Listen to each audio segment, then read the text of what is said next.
Here is a great tip when you purchase the Crown Stop fence. We recommend that you lubricate the T-tracks that are in the face of the fence.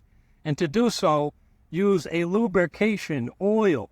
This is a thicker lubrication. This is the one we prefer.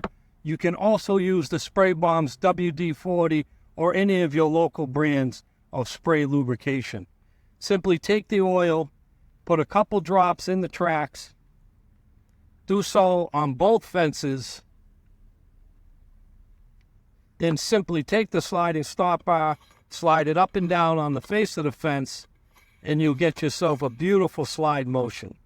The fences are a cast aluminum. The stop bar is forged out of solid aluminum. Therefore, metal on metal works better with some lubrication. Thank you and enjoy your Crown Stop fence.